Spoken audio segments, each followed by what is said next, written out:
So women are the ones who have been left to look after what I call the care economy, the sustenance economy, people's basic needs, their needs when they're ill, the needs for care for little children, old people. Now, that doesn't have to be that way.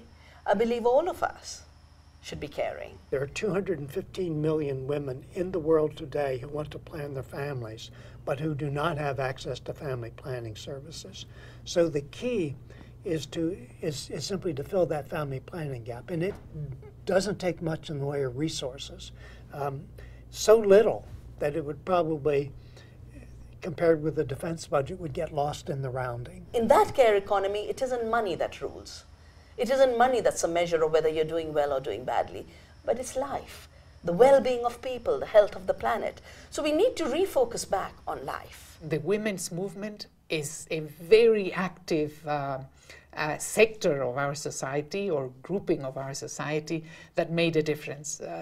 Women leaders from all over the world working together, making important contributions. If we can accelerate the shift to smaller families, that makes it easier to eradicate poverty. If we're eradicating poverty, that accelerates the shift to smaller families. So we have this self-reinforcing, mutually reinforcing relationship between poverty and population stabilization. You can't solve a problem with the same mindset that created it. So we need a different mindset.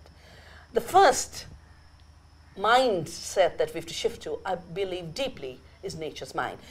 Capitalist patriarchy made us think of nature as dead. Nature is very alive, she's highly intelligent, and we'd better start learning from her.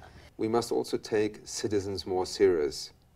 I think there is a tendency to try and think that complexity is something that societies cannot cope with.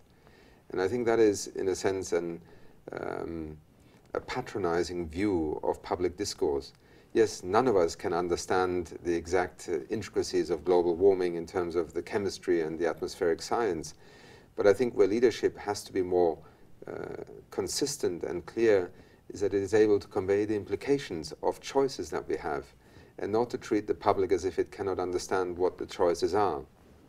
I think it is not a question of only democratic processes, it is also one of empowering citizens to understand the choices before them.